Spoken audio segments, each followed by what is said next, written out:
నమస్తే అందరికీ. మేము అహ్మద్గూడకు సంబంధించిన డబుల్ బెడ్రూమ్ లబ్ధిదారులము.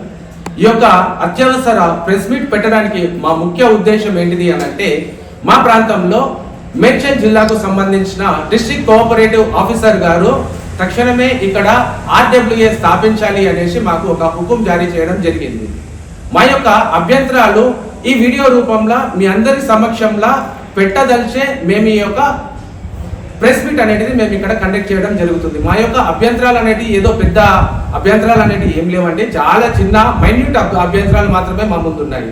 మేము మరి ముఖ్యంగా ఉన్న డిస్ట్రిక్ట్ ఎడ్యుకేషన్ ఆఫీసర్ ఎవరైతే కోఆపరేటివ్ ఆఫీసర్ ఎవరైతే ఉన్నారో అతన్ని మేము ప్రశ్నించదలుచుకున్న మాటలు కొన్ని మేము డైరెక్ట్గా సూటిగా ఈ వీడియో రూపంలో ఉన్నతాధికారులకు, మేడ్చల్ జిల్లా కలెక్టర్ గారికి, అలాగే హయ్యర్ అఫీషియల్స్ ఎవరైతే ఉన్నారో వాళ్ళందరినీ కూడా సూటిగా అడగాలనేసి మేము ఈ వీడియోను ఇక్కడ రూపొందిస్తున్నాము. ఈ ప్రెస్ మీట్ అనేది ఇక్కడ పెట్టడం జరుగుతుంది.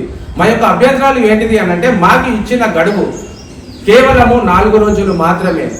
ఈ గడువుల మీరు మీ ఆర్డబ్ల్యూఏ ఏదైతే బాడీ ఉందో దీని అందరికీ సంబంధించి మెంబర్స్ మీరు ఎలెక్ట్ చేసుకోవాలనేసి 4 రోజుల గడువు మాత్రమే ఇచ్చారు.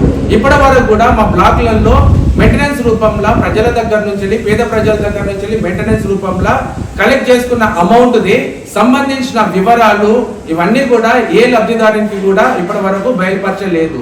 స్థానికంగా ఇప్పుడు మనం ఒక బ్లాక్ లో కూర్చొని ఉన్నాము. ఈ బ్లాక్ కు సంబంధించి ఏదైతే మెయింటెనెన్స్ అనేది కలెక్ట్ అయిందో, ఈ కలెక్ట్ అయిన అమౌంట్ లో నుంచి ఎన్ని పైసలు ఏ రకంగా వినియోగించారు, ఏ రకంగా ఖర్చు పెట్టారు అనే విషయాన్ని ప్రతి ఒక్క లబ్ధిదారునికి కూడా తెలిసి ఉండాలి.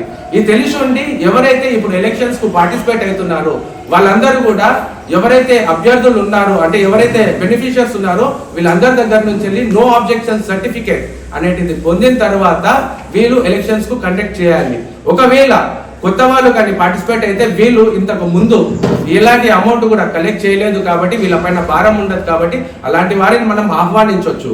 కానీ ఇప్పుడు మన ముందు ఉన్న పెద్ద సమస్య ఏంటిది అని అంటే, ఇప్పటి వరకు కలెక్ట్ అయిన అమౌంట్కే జవాబుదారీతనం లేదు. ఎన్ని పైసలు ఎక్కడ ఖర్చు అయినాయి, దేనికోసం ఖర్చు అయ్యాయి, ఏ పనుల కోసం అసలు ఖర్చు పెట్టాం మనము, ఈ విషయాలు అనేది ఏ లబ్ధిదారునికి తెలుసు. ఇంత తొందరగా మీరు ఈ ఎలక్షన్ నిర్వహించాల్సిన కారణం ఏంటిది? దీనికి జవాబు కావాలి. ఈ జవాబు వచ్చిన తర్వాతనే ఎలక్షన్ నిర్వహించాలి అనేసి మేము యాజ్ ఎ బెనిఫిషియర్స్ ఈ ప్రెస్ మీట్ అనేది నిర్వహించడం జరుగుతుంది. మా యొక్క స్వరం ఒక్కటే, మేము ఖర్చు పెట్టిన నయా పైసా లెక్క కూడా మాకు తేలాలి. తేలిన తర్వాత ఇక్కడ మాకు ఎలక్షన్స్ అనేది నిర్వహించాలి. ఇది మా యొక్క విన్నపం.